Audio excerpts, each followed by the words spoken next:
Hello, and welcome to Pep Talks with Jeanne. I'm your host, Jeanne Pepper. I started doing Pep Talks as a way to inspire you to do intentional acts of kindness and to further the goals of #BlazeItForward. Over the past 6 years, Pep Talks evolved. I now use it for interviewing people actively making a difference in this world through their volunteerism, community service, or careers. My guests are all here because they have dedicated their lives to making this world a better place. Join us as we delve into the hopes, dreams, and aspirations of these truly inspiring and hardworking people. My next guest is Susanna Wolfe. Susanna is a great friend of mine, and she's also been a leader in community service in our community. She does a lot of things that are for children. Particularly, she does work with CASA, and I'm going to let her tell you more about that. But I'm so thrilled that she wanted to come and talk to me because Susanna doesn't really like to be on film and have to record. She's a little self-conscious, but we're going to make her feel really comfortable, and we're going to have a great time with this. Well, I'm always comfortable with you, Jeanne. Oh, that's so fun nice to hang with you. We've known each other for a few years. A few. So how did we meet? Do you remember? I don't officially remember. I think we met at a mutual friend's house, and I think he was trying to start a little group. But I think the only time I really officially remember you was when we went to Santa Barbara camp that first year. Oh, yes. I guess. I don't remember when our little ones were about 2. Gabby was 2, so Bowie must have been around 2. Yes. And so that was our official get to know you guys. Yeah, our kids grew up together, basically. They went to the same school for a period of time. They would spend summers together. We vacationed together. We did Jewish holidays together. So this was a family that we have grown up together. We have. And my oldest is a little older than Jay. And then my youngest is basically the same age as Bowie. Yes.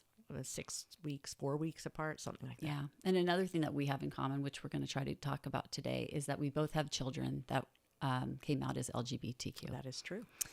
Yeah. And we're just going to talk about it from our perspective. Okay. I think it would be helpful to some people Okay. who are dealing with this right now. And there are a lot of people dealing with this right now, from what I understand. Not just that issue, but transitioning and all these other interesting issues that have come up recently. Yeah. So tell me about your volunteerism. When did you start doing it? Have you always done it?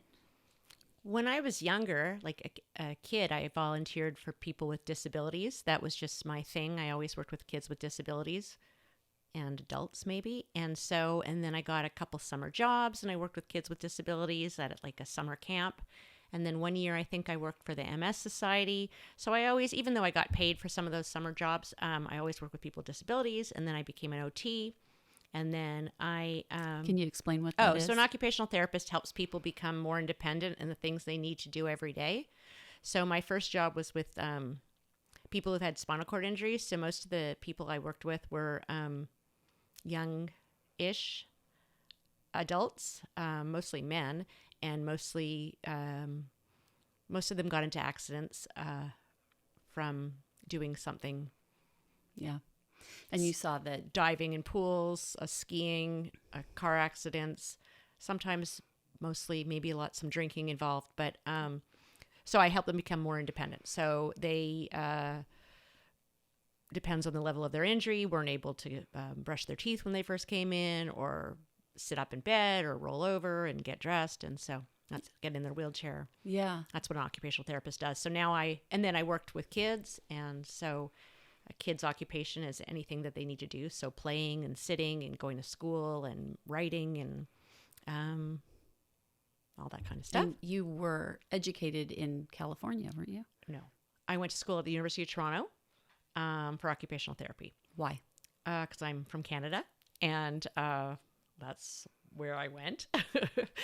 Back then we didn't interview schools, and I'm like, I was working at this babysitting thing, and it was babysitting for kids with disabilities. And so they brought us in for a little lecture on how to work with the kids. And so we were spoken to by an occupational therapist and a physical therapist and a speech therapist and probably some other people. And I was like, oh, I could do that. So I came home and said, I want to be an occupational therapist. And then my dad jumped on that because it was like a steady job. And so, well, that's really funny because when I was in college, I went on a police ride along and I'm like, oh, this is amazing. Right. You get to stay up all night and eat donuts and get free coffee and see crazy people running around naked. This is amazing. And yeah, I went home. I went home that morning and like I got back to my dorm room like at 6 a.m. I'm like, Mom, I'm going to be a police officer. I'm going to the police academy. She's like, what? They shoot at people that do that. She's like, you're not being a police officer. Forget about it. I'm like, oh, they shoot at people. Maybe I need to think about that. Julie wanted to be a police officer for a while because she watched those TV shows like, I don't know. Right? And she was so into it. And then I said, Julia, you have to run and like hold a gun and, hurt maybe sometimes bad people. She's like, oh, I don't think I want to do that. Well, what part did she like? I don't know. The like lawyery stuff and the solving crime part. Oh, the detective She wanted to be a detective. I don't blame her. She didn't want to do the... Yeah, Jay wanted to be an assassin. Okay, well, maybe he can still try. Maybe he already is trying. Oh, I hope not. Yeah, probably not. So then after university, we called it university, not college. I came down to California because I'm an American citizen. I was born in the U.S. and I got a job and I worked, and then I eventually met my husband and I had kids, and then I stayed home with them. And so I went back to work very briefly, part-time. I work a couple days a week with OT babies. So I see 2 or 3 OT babies. So it's early intervention. So the one baby I see was born at 24, 25 weeks, and she weighs like normal stuff now, but she weighed like a pound, like 4 little sticks of butter. Yeah. Her mom and I were talking about it today, and she was see-through, like her skin was so thin you could see through all her veins because she wasn't finished growing. And she weighed literally like a pound of butter. That's what I think about, because it's hard to describe what a pound is, or think about what a pound is. So I always call it like a pound. She was like a little pound of butter. Did you start working with her at 25 weeks? No. She was in the hospital till she was like 4 or 5 months old, and now I think I've been working with her for almost 2 years. She turns 2, and so she's doing really well. Is she normal? Yeah, she will be. She's normal. She's progressing through all her milestones, and they give those babies, depends on the doctor you talk to, 2 or 3 years to catch up. So by 3, or even, well, she's almost 2, and she still has a little limitations, like her speech isn't great, but she's moving the right direction. So she'll have till 3, and she'll be perfectly normal. She's really bright, but she's her speech is a little slow right now. But other than that, she'll be great. And you're also doing lactation consulting. I am. So when I don't know, I think it's been 7 or 8 years. I just decided I was needed something to do with my time. So I breastfed my kids, and I decided that would be something I'd like to do. And then they put the program online. I could become a lactation consultant? You can. Is it easy? Well, you need a background in like the science stuff. So I got waived from all the courses that you would have to take in order to take the lactation, because I was an occupational therapist for whatever years. And I've taken all those courses, and they didn't even make me take there was something on there I never took, like dietitian or dietary something or other. But anyway, so they didn't make me take all that. So because I had the science background. So, it's not hard. Yeah. So. And probably, do you have to do some kind of an internship? Or? Yeah. I had to do I don't remember, 6 months, I think. I can't remember the hours, but I did that. And so being a lactation consultant for 7 years, and I see babies and moms who are having trouble at the beginning. That's really nice. Yeah, I saw one yesterday. Oh, yeah. You're a helper. I am a helper. Yeah, everything that I was always interested was in the helping field. I can't imagine, I don't know, working at a desk job. Not for me. But both of your parents had those kinds of jobs, right? Yeah, both my parents were desk job people. Well, my mother, my dad was a lawyer for the government, so not for me. And then my mom was in the sciences and has a PhD in biochemistry. So she did research for a long time, where she was running around in the lab and whatever when we were younger. But her last, I don't know, 10, 15 years, she was working for the government as well, doing scientific patents. Why be a helper? Why? Yeah. I don't know. It's just always where my interest lies. I like helping people. That's just sort of where I'm at in everything. I don't know. I just got into it very young. Like when I was maybe 14, I started volunteering at a center it was a school for kids with developmental disabilities. And I just continued and liked it. And I can't imagine really doing anything else. Right now I'm not skilled to do anything else, but except you do. Is it crochet? Oh yeah. So I crochet, and I knit. My grandmothers both taught me. My grandmother, actually, my dad's mom, crocheted her daughter's wedding dress, my aunt's wedding dress. So that's, I guess, where I get my interest. And so I usually just make baby toys, and I don't know, I've given them to my cousins over the pandemic. They're really amazing. I have to say, she gave me one time, and I'm really sad it broke because it was the cutest thing ever. It was like cactus. It was a cactus in a cute little pot. Yeah, I just made a bunch of those. I just gave them out to Gabby. Took one to school, and I made a couple. We went to someone's house for dinner, and I brought it. Oh, they're super cute. I need to have you over for dinner so I can get one. Have to have me over for dinner. Yeah, so I sent to my cousin's kids over the pandemic, and this goes into like some more volunteering stuff. So I was volunteering for the Reading Partners program, which actually I volunteered for a couple of years, and then the pandemic put a sort of kibosh on that. But just before the pandemic, I had made 30 little animals, or I don't know, there's some hamburgers and some pea pods and some random stuff for every kid in that little class, and they loved it. But then I haven't gone back to that since the pandemic, but I am actually the organizer, allegedly. I haven't really done much. So at the temple, I'm supposed to like restart that. Oh, thing. So there will be a group of women that there's still a couple toys. Women who not make toys, go to the reading part to try to get reading partners back since it's still running. There's a couple people who go, but it needs to get bigger. So if you know anybody who wants to do reading partners, let me know. Because you're helping what grade? I think you could do like any grade under, I don't think into middle school, but grade school. So kindergarten to 6.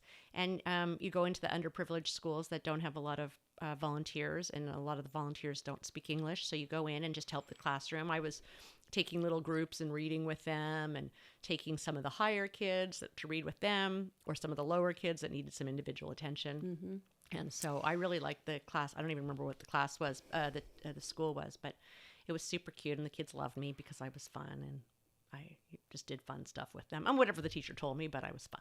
Because that's a great thing. And they're starting this program back up again. Yeah. So not now, but if you're interested in learning how to do this, you could contact me somehow. Oh, well, we'll have your contact information Excellent. up right below your name Excellent. here. Well, so maybe that will be a good thing, because we're trying to get more people. Would you like that? Sure. Okay. Yeah. So I've done that. And then I don't even remember what the original question was. Well, we were talking about your volunteerism. Oh. Like, what volunteerism are you doing? Have you done? And I know we're going to get to CASA because that's important, but I wanted to talk about those little crochet things, and I want pictures of them because I want everyone to see them. Oh, yeah. Yeah, right here, we're going to be looking at those beautiful pictures. Okay. And I'd like to see some of like a variety of the colorful, beautiful things that you make. And some of the other things that I've recently made that I was sort of like a donation was I made hats for some of the soldiers in Israel. Oh. So I made them in black or gray, and some woman, I don't even know who, was organizing it somewhere in another state. And everybody, like 5 or 6 people texted me, did you see that? Did you see that on Facebook? Someone's collecting hats, like homemade hats. So I made and neck warmers, like 30 of them or something. That's really nice. So, and that's it. You stay busy. And when I went to Israel recently, I brought like 10 little toys for whatever kids I found. So there weren't, I didn't actually see a lot of kids, but we did meet with some women who have been displaced from their homes, and their kids were in school. So they were bringing them home to their kids. So, that's nice. You also do work with an organization that I'm very fond of, CASA. Yes. And can you explain what that is exactly? So CASA stands for Court Appointed Special Advocate, and I am a Court Appointed Special Advocate. So I volunteer with an individual child or children, and it's sort of like I'm their big sister relationship, like big brother, big sister kind of relationship, but there's a little bit extra stuff. So we represent them in court, and if they need anything through the foster system, I don't know if I said that, they're foster kids, and if they need anything through the foster system, I'm sort of the representative. So the kids don't necessarily go to, because some of them are young and then some of them are in school and they don't necessarily go to these meetings. But I could say, so-and-so hasn't gone to the dentist in a really long time. So-and-so's would be really interested in drama classes. She's not doing well in school. She needs a tutor. So that kind of stuff. And also, if they were in school sometimes and have nobody involved, I could also be in charge of the educational rights. So like going to help, like if there's need an IEP meeting or go to parent-teacher interviews. But I haven't yet done that because my first group of CASA people, they were two sisters, and they were living with their biological aunt, and she was managing all that. So I was really just giving them sort of unconditional support during the adoption process, and our relationship officially ended when they got adopted. That's really fantastic. Yeah. So that family has 2 girls on top of their 3 girls that they already had. So you should interview her. 5 kids in the house. Hey, Five Adrian girls. and Rick did 4 That's adopted crazy. girls with their 3. Yeah, that's a lot. Yeah. Those were 2 very good interviews. Rick Matros and I'm Adrian Matros sure. discussed They do this. so much stuff. Yeah, anybody that's fascinated by people that come from large families, and how they manage to survive in cramped quarters. Yeah, I don't know how this family's doing it, but they're 5 girls in a 3-bedroom house. So, but it's their biological nieces. So, but then I just met with my supervisor today on the phone, and I'm going to start with a new CASA kid. And so I spoke with her, my supervisor, and then this kid's social worker. So she's 18. The kids are allowed to stay in the program. I think she's 18. She might be 17. Kids are allowed to stay in the program till they're 21, but they have to opt into it. So she's doesn't have any parents, and she is living in a group home. And I guess my goal is to just provide her some support and meet her where she's at. And then once she trusts me, which could take a while because she hasn't had a lot of female role models, then I can maybe push her into, things I think are important, like finishing school and going to college. And that I don't think she has a high school degree. She's moved around a lot. So she would need to finish that, and then she would need to maybe go to college. Or is she working now? I don't actually know. I haven't met her. I'm not sure she's working. I don't think so. So this is a program that's designed to be a part of the social welfare for children. Yeah, it just gives them an extra, consistent person because, a lot of these kids have zero consistency, moved around. And even the kids that are, have no parents or no parents that are able to be with them, they move from foster home to foster home to foster home, and it's really bad. I always say my dog has a better life. My dog lives in a home that has air conditioning and heating whenever it's necessary. She gets her 2 meals a day plus any snacks I drop on the floor or any snacks that I give her anyways. But you adopted that dog. And I did adopt that dog. Yeah, she was 4 when we got her.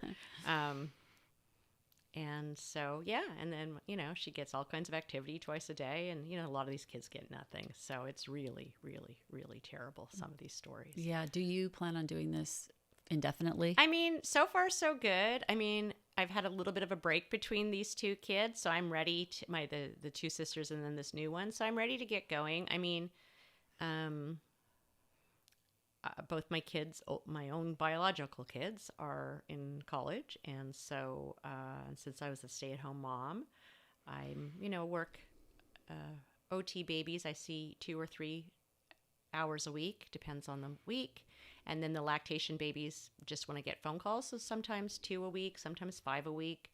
So I have some downtime. So I don't like a lot of downtime. You're also a tremendous volunteer. I know from my own experience with you, you've volunteered and helped me and my family repeatedly over the years. Some of that wasn't. First of all, we talked about this a couple days ago, but I wish I didn't have to help you guys. I wish we weren't in a situation where you guys needed help. But I didn't even think of it as helping you. I think we did a meal train, and now we're helping with the organization of I'm helping with volunteers coming to the trial. But I mean, to me, that's not really volunteering. It's just what a friend does for someone who's struggling. When I had to think about who would, could, should do that for me, you were the first person that came to my mind. But yeah, it's easy to help you because you're a good friend of mine. So I wish I didn't have to. We wish we were, sweet. 7 years back and just living your life. But yeah, wouldn't that be nice? It would be nice, yeah. So, but and any of that, I mean, I think a lot of your friends would have just done the same thing. So Yeah. I have a special talent on the computer. You're very good at organizing. I'm a little organized when it comes to that kind of stuff, but certainly not daily organization. Yeah. Have you ever had any like real challenges in your life or trauma? I mean, not big stuff. I mean, You've been one of the lucky ones. Yeah, I can't come up with something big. I mean, I think as a parent, I think I'd be a much better parent today than I was like 20 years ago. But, we were young. I was young when I started. So, I mean, maybe there's been issues here and there, with my kids. Should we talk about some issues? Yeah, sure. I mean, and it's not really, none of it's really an issue. I just, you're never sure. Like my little one was struggling with some learning stuff. And so that was a big issue for us when we weren't sure. We didn't really know what to do with her. So we pulled her out of school and sent her. We were lucky. We were able to pull her out of school and send her to a school for kids with learning disabilities. So, those kind of things. But I wouldn't like compare that to like struggles some of my friends have had, you and our other friends who have lost children. Unfortunately, there's a few of them. And then, I mean, Julia, my older one, struggled a little bit here and there too. And so, it's been hard periodically over the years, but nothing that we didn't get out of. And, my kids, I was telling you this before, like happy and healthy. So as long as my kids are happy and healthy, I'm good. I couldn't agree with you more. Yeah. One of the things that we both have in common is we've both had to deal with kids that were LGBTQ. Yeah. So our daughter is our oldest one. Happy and healthy. Would it be easier for me and her if she wasn't gay? Maybe. I mean, who knows? We haven't really gone that far to figure it out. Like, she lives in Los Angeles. Lots of gay people there. She's independent. Yeah, she's 24. She's getting her master's degree. She's got, I think, she's on the countdown. I think 5 more weeks or something like that. And then she has to work like a long time. And both my kids, I mean, Gabby hasn't really figured out what she wants to do, but Julia's going to be in a helping profession. She's going to be a MFT, marriage family therapist. She has to work, I think, 2 years before she's licensed, but, and she's already been, I don't know what you call it, an internship, an unpaid volunteer program where she's acted through school. So she's acted like a therapist, but, and she works at the LGBTQ center in LA. And she wants to do that with her whole life, work in the same sort of field, I think. Yeah. I met Julia. Well, I got to know Julia when she was probably about 7 or 8 years old. Yeah, that's probably when we met. Got to know her. She was one of my favorites. Yeah, she's pretty cute. Yeah, she's a cute kid. She was a very cute kid, and she loved to read. Yeah, and I think she's still reading, and probably not as much as she used to. She's so busy. I don't think she has time to read. She's working.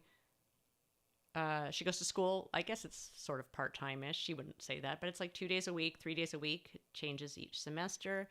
And then she does her internship 4 days a week, like a full day, 8 hours. And then she works on the weekends at the American Girl doll store. Oh, that's right. Which is like that's right. She used to love her little dolls. So. I remember her with her dolls, and I remember her with her books. Yeah. And I remember I said to Julia one time, I said, Julia, when you grow up, I hope you'll be my best friend. Oh, well, she was very good with adults, so that might have been why you found her so interesting. But yeah. She's definitely good with adults. But yeah, she came out to us when she was like, I don't even remember, maybe 18, and said she was bisexual. And then she changed her mind and said she was just regular lesbian.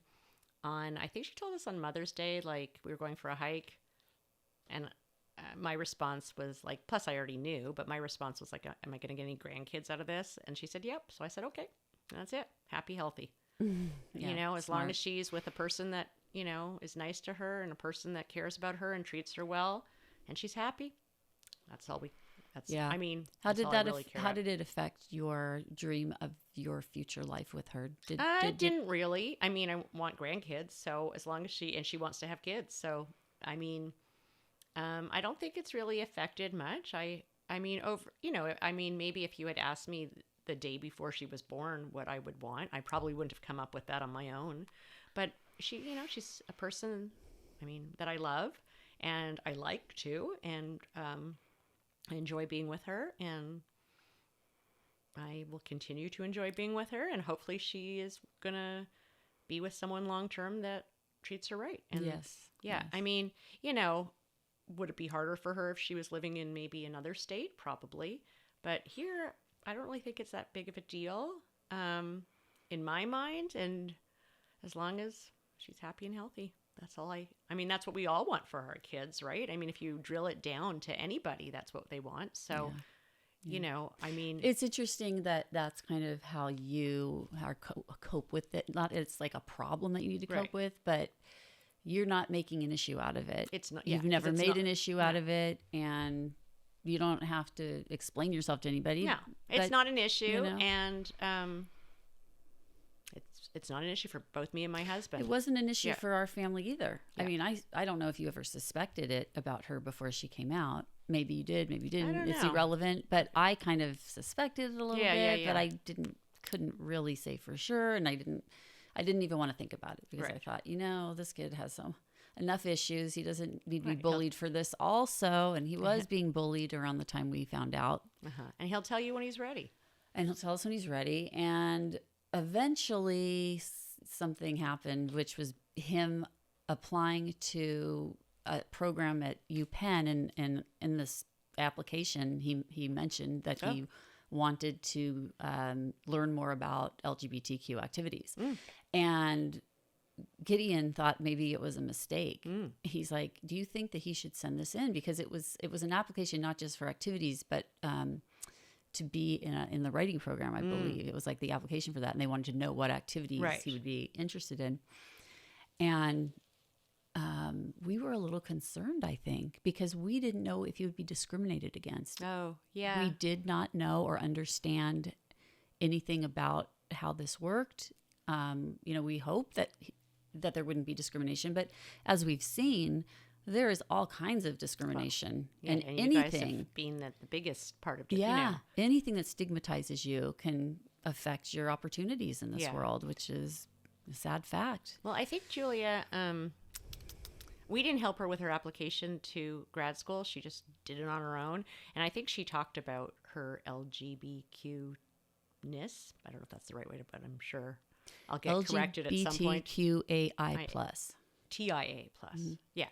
So I think she wrote about it, and she goes to USC, and I think they like that part. So, I mean, I think the kids do have to be careful what they write sometimes in their applications, but this didn't seem to affect her, and I'm glad. Plus, we wouldn't want her at a school that didn't want her for who she is. I think it's a bonus. Yeah, for sure. I mean, especially going into MFT, because there are so many people struggling right now with these issues. And so many. It's the highest death rate, suicide rate. And she's dealing with mostly homeless youth. So, LGBTQTIA plus youth. How does your spiritual practice or religious practice, how does that influence how you and your husband have dealt with these issues? I don't know. I mean, I like being Jewish. I'm very pro-Israel, and I feel like I'm sort of a Zionist, but I'm not super spiritual or religious. But I mean, I think being a Jew is just the idea is being a good person, and you're a great person. And to be a good person, you like everyone who they are, and she's who she is. And I mean, I obviously want a relationship with my child. So, but I even before she came out, I mean, we always told our family, like, love is love, and happy and healthy. And so, I mean, I think that probably comes from somewhere in my Judaism, but I'm not a super religious person, so I'm not sure Like I would never say, well, God says it's okay, or Was it important for your children to have a religious education? I wanted my children to have a religious education, even though I just said I wasn't super religious or spiritual. I always felt as a child that I went to a public school, that I was like on the other side of all the Jewish kids. So it was hard for me to like, my father would always like make me go to, some temple event. And I didn't want to. I didn't know any of the temple kids. I didn't like any of the temple kids. Or like, I don't know, when I got to be a teenager, like the overnight things, I didn't want to go. And so I felt like, and my brother and I both hated to go to afternoon school, after finishing a whole day, we'd go Tuesdays, Thursdays, and Sundays. And we just both hated it. So I thought this was a way to eliminate that. I want my kids, I like the idea of practicing something that, my grandparents practiced and their grandparents and their grandparents, but I didn't, and I like the value system through the school. So that was important to me, but yeah, we did that. Other than Julia, both my kids did a couple things. So Julia ended up going to the performing arts high school that your son went to. That's right.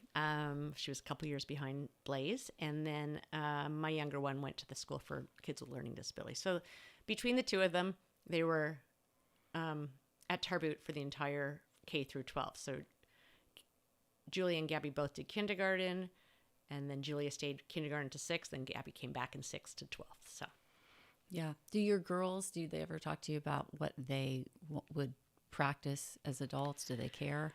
Yeah, a variety of things. My younger one says she'll probably marry a Jewish man.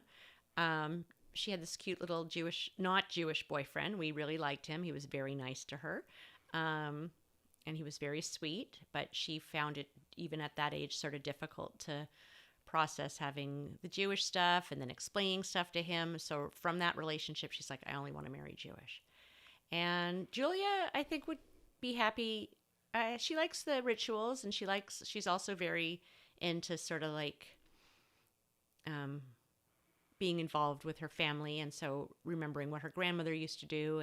But I don't know. We'll see where things take her. She'd probably be the best person to speak about it, but and I probably will get her someday. What about your own spirituality? Have you had any kind of a spiritual awakening?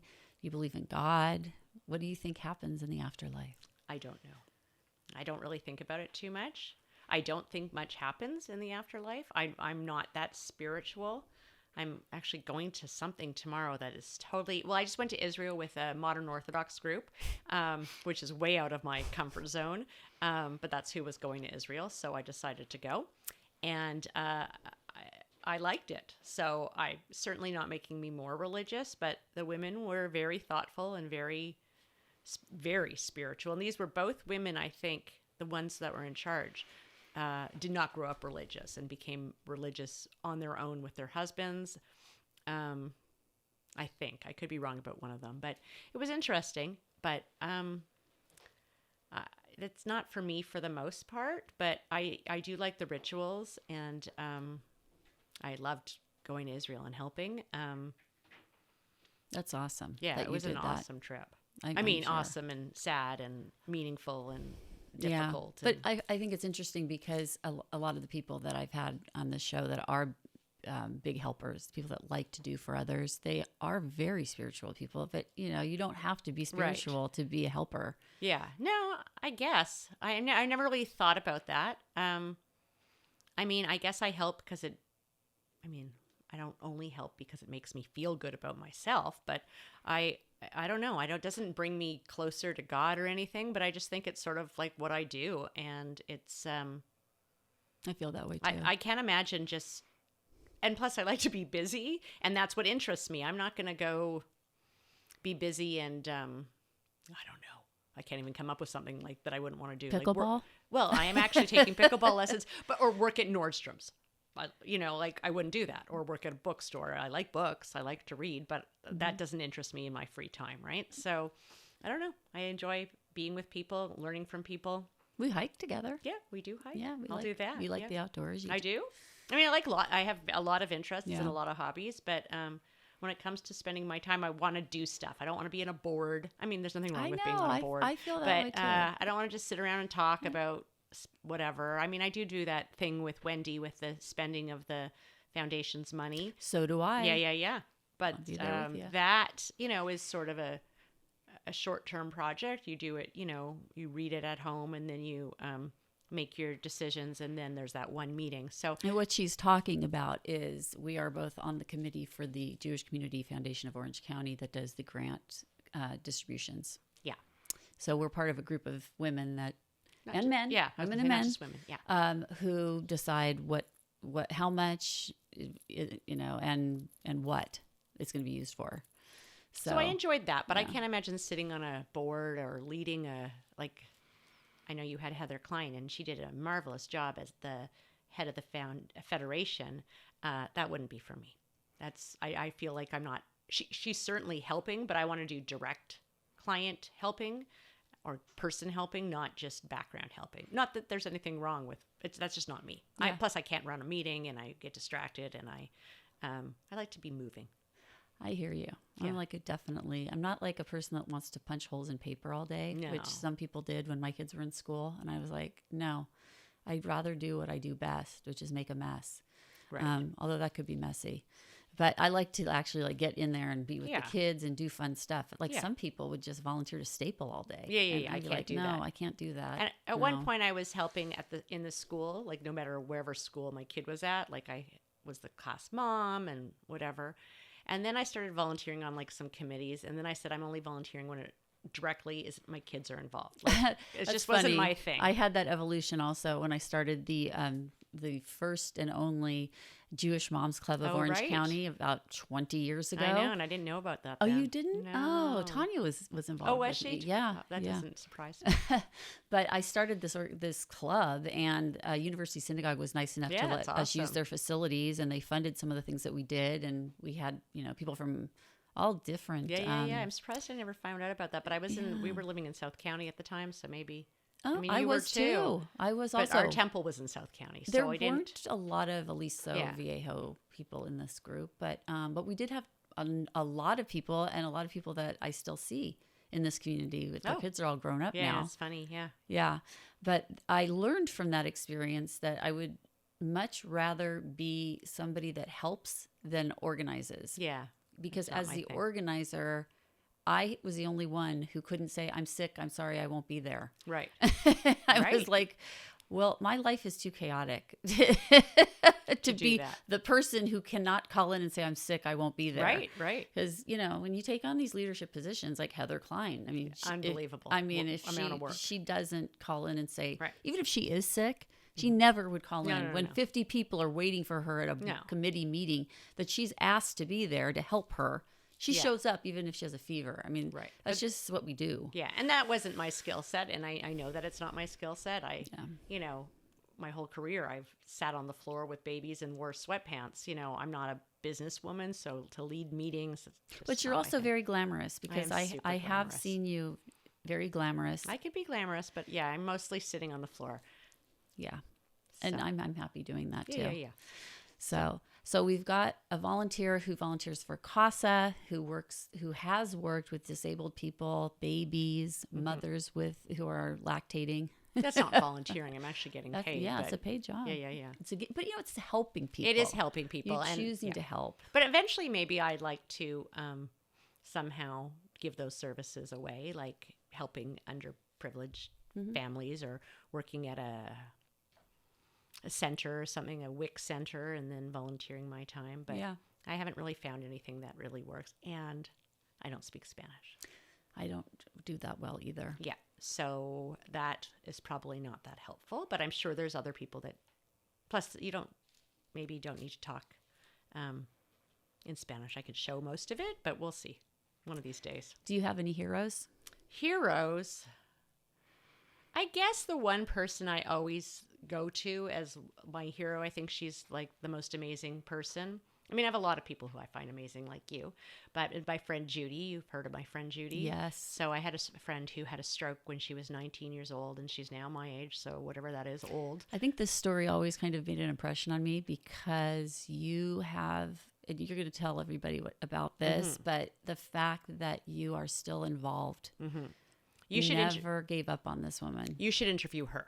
I would. I mean, you'd have to do it remotely, or you'd have to go to Ottawa. But there must be some way Can she to do talk? it. No. Okay, so why don't you tell everybody why? So she had a stroke when she was 19, and it left her completely paralyzed. Like, she can move nothing but her eyeballs, and she can only move her eyeballs up and down. So she can't even move them from side to side. And she has nystagmus, which means they're bouncing all the time. And so she can't talk.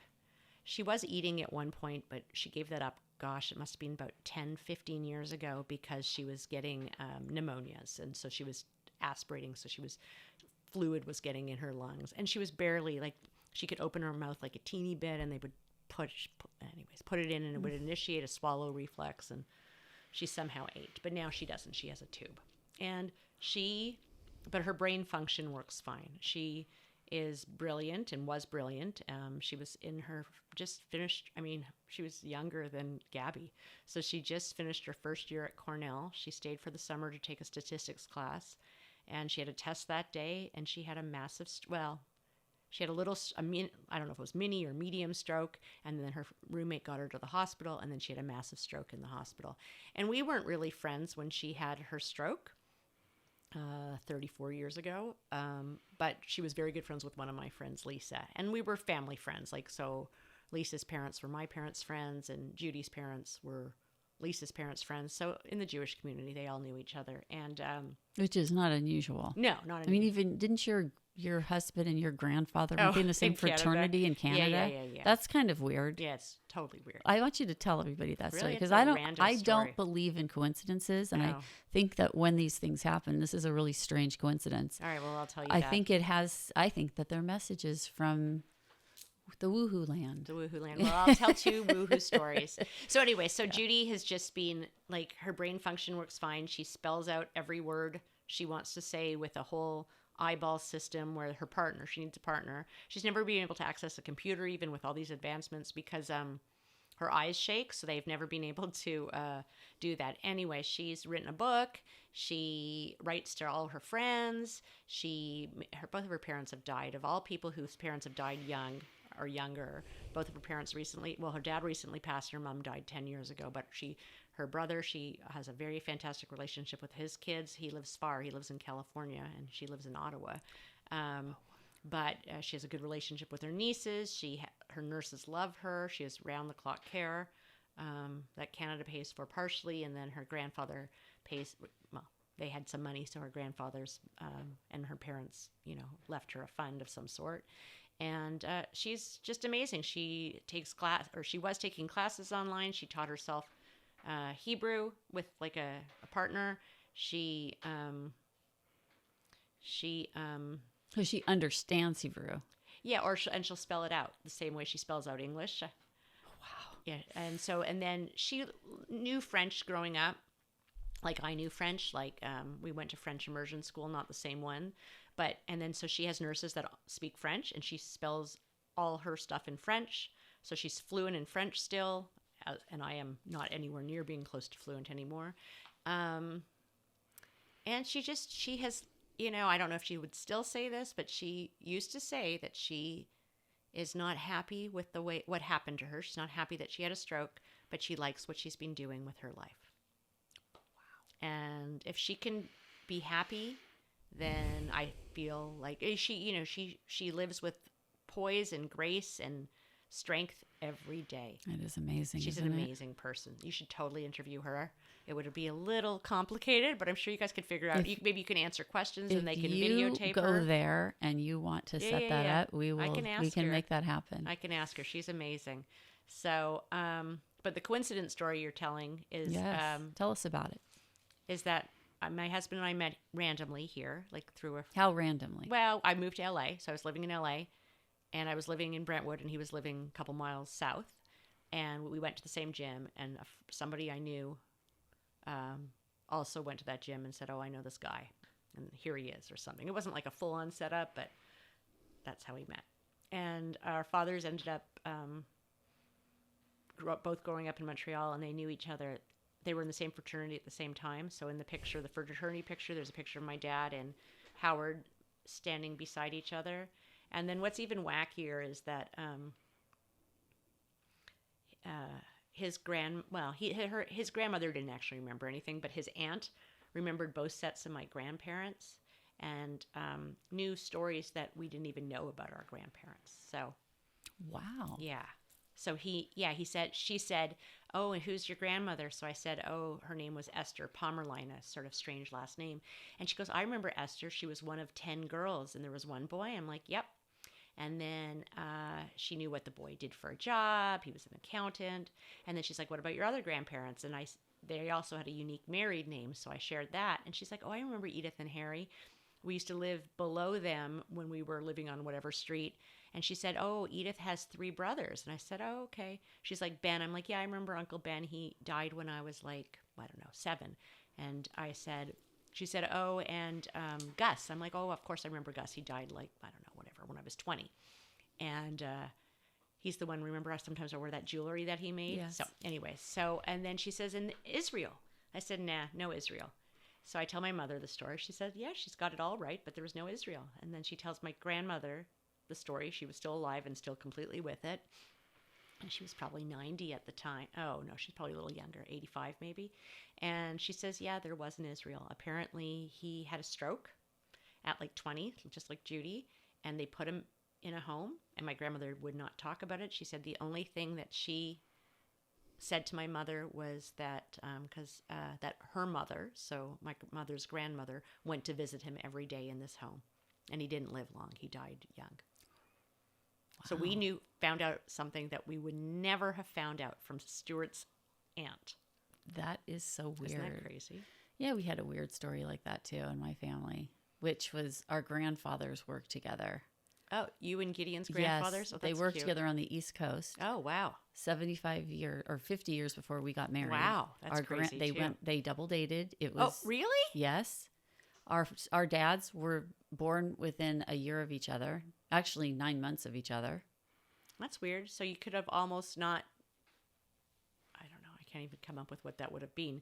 Like if your grandfather, I don't know, married the wrong person, then maybe you wouldn't be here. Well, of course, but right. yeah. Or maybe Gideon both of you couldn't marry because maybe you would have been cut. I don't know. It's strange that we all ended up out in California too. I mean, because this happened in Newport News, Virginia, where both of our fathers were born. Oh, weird. That's weird. Yeah. Well, his grandfather was an architect who designed the wind tunnels that my grandfather needed for experimental research they were doing for the government on propellers. That's weird. It's not that weird. I mean, he was an aerospace engineer. No. It's weird that they did met that together. Yes. That they actually worked together is quite weird. And how we found out was the night before we got married.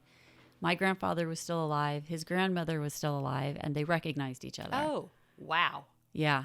At the wedding? Yes. The night before we got married. That's crazy. She remembered my grandfather and he remembered her. And I asked her, I said, what was my grandmother like? Because my grandmother passed when I was probably about 8 or 9 years old. And I don't have a lot of memories of her. And all that she could say was, she was very pretty, but she didn't say she was nice. So, okay. So I always wondered, I think that was her diplomatic way of saying she wasn't her favorite person. It's all right. We don't have to like everybody. Exactly. But that's probably why they didn't keep in touch. But they both ended up out in California. Well, actually, they didn't end up in California. No. His grandparents ended up in Cleveland. Oh. Yeah, because his grandfather was an architect. So he did not continue to work for the government in aerospace like my grandfather did. So he went on to become a residential architect and had 2 kids. One of them is my father-in-law, who ended up coming out to California. Oh, he came out to California. Yes, to work at Camp Ramah with my mother-in-law. Oh, that's how they met. Well, they actually met in Cleveland. She was on a teacher exchange program when she was 29 years old with Israel, and Cleveland had this exchange program. And she and her best friend, who were teachers, came to Cleveland to be in this program. But it was freezing cold there, and they're not used to that. No. They hated it. So my father-in-law met them in an Israeli dancing class, both of them, and he was hoping that her friend would go out with him, but she didn't. She said no, so he asked my mother-in-law. Okay. And he tells the story that way. I'm sure. Yeah. And so he took my mother-in-law out for coffee. That's sort of and cute, they though. ended up getting married, and they moved out to California, and they worked at Camp Ramah together for the summer. Wow. Yeah. And then the rest is history. Okay, maybe they were Elise's camp counselors. That would be Could funny. they have been? I don't No, know. they're a little Elise too... probably was there like in 82 to... Well, no, she's a little younger than No, me. because so. they were there in like Yeah, 1967, that would be, 'cause Gideon would have been 1966. born when Elise I mean, was Camp born. Ramah existed in Yeah, 1966. Right. Believe it or not. So yeah, that I doubt it was the first year either. But my other story that you would say things happen for reasons or not coincidences is one that you were involved in. Do you know my story that I'm... The one recent? Yeah. Yeah. So my daughter was in a really bad car accident. The car flipped. Not her fault. I'd like to point that out. And Jeannie calls me. I had picked her up from the car accident and brought her home and didn't talk to Jeannie at all. And then I had texted you earlier that morning. Yes. And I'll get to the punchline in a second. But I brought her home, and within 2 minutes of being home, you had texted me and you said, "Are you okay?" And I said, "Well, yeah, but why?" And you said, "I just saw a big car accident." And I said, "Well, that was Gabby." And Gabby and Bowie were friendly, but they didn't hang out at each other's houses. So it's not like you would have known Gabby's car. I didn't know what kind of a car she drove. And so you didn't know her car. And then, and it turns out it was on the anniversary of Blaze's death. So I decided in my head, although you re-explained the story. I didn't realize that. Yeah. But I decided in my head that Blaze had something to do with that because my daughter walked away without a single scratch. Like literally not a scratch on her. Wow. So also I can plug her car. Everyone should buy a Subaru. Like not a scratch on her. And so... And the car's totaled. Total. I mean, it's long gone. Yeah. And so, I don't know. And she was broadsided? I don't know. Car looked like it was. She was coming down. She was making a legal left turn onto the street Federation Way. Yes, which is right by my house. And he must have just missed a light or something, or just rammed into her, and he flipped the car. Yeah. Wow. Yeah. That was weird. I know. I just had like this weird feeling, like, because I remembered you got in an accident there. So that like triggered my thought. I think about it. And that made me like understand it more. Like at first I was like, oh my God, that's so weird. And I was telling everyone, how would Jeannie know that? And then I said, Blaze has to be involved, Blaze. But then when it reminded you of the accident, that made a little more sense where it... Yeah, your family tends to have accidents on that street. No, well, that wasn't where I had mine. I was 1 block away. But okay. Yeah. But that made a little more sense. But at first, like I had no explanation. I mean, there's still no explanation why she had not one incident. But I was thinking like Blaze just decided that he knew we couldn't handle one more community death, and certainly not on the same day. And so he said, no way. Oh, no. And I'm not sure I believe in that kind of stuff, but then there's not a lot of explanation I for don't that, know so. either. There are a lot of strange things that happen, and we can't explain it. So I think that they're messages. Yeah, maybe. I don't know what kind of a message that is. Well, but I don't know. His message was that nobody else is going to get hurt that he knows, or on that day at least. But anyways, my kid walked scot-free from that accident. So if I want to, I'll give props to Blaze. We'll take give him credit. We'll take that. Yeah. Is there anything else that we should talk about today? I don't know. I think we've talked about a lot. I'll send you my crocheted pictures. If anybody knows of people who need donated animals, I always have crochet things that I have to get rid of. There's really a lot here. There's the crochet animals that Susanna likes to make and donate to worthy causes. Yeah, worthy causes. And Susanna is also a lactation consultant. If you're lactating, give her a call. And we'll put her Newport Beach Milk Company phone number in case here. You're lactating anytime. Or if you're know someone who is. My friends, I think, have passed that era. Even our children now. Yes, our children. Isn't that crazy? Yeah, and our husbands. Yeah. Not sure. But my husband would like to, participate in my visits maybe sometime. I have no doubt. And you're also an OT. You're working with all kinds of young children's babies. And you have had a lifetime of helping other people. And sure have. does it make your life more meaningful? I think so. I mean, I don't know what I would do if I was not volunteering. I mean, you can only go for so many workouts and so many lunches with friends before your brain goes mushy. So I like doing stuff, keeping busy, and I might as well help people at the same time. You travel? I do. Travel a lot. You're also, you have been a competitive runner. Okay. That was a long time ago. It. We did it together. Okay. You'll have to cut that out. I'm not a competitive runner. You maybe I once. ran Maybe once you were marathon once. That's competitive. And a half marathon a couple times. Hey, that's more than me. My gym teachers would roll over in their grade school gym teachers would roll over in their graves. What, after they finished doing something gross? Well, yeah, they just would never have believed that I could run 26 miles, but I would not call it competitive running. Okay. Well, I found it competitive. Okay. I competed with you. Sure. So I'll always compete with you, Susanna. Thank you. Anytime. Well, that's been another episode of Pep Talks with Jeannie. I want to thank my beautiful friend, Susanna Wolfe, for joining us today, for always being there for me and my family, for being a great volunteer, and for helping so many people. She's had a life of service, a life of helping people. She should be recognized. Everybody that I interview on this show is a person that I believe is making this world a better place. Thank you, Jeannie.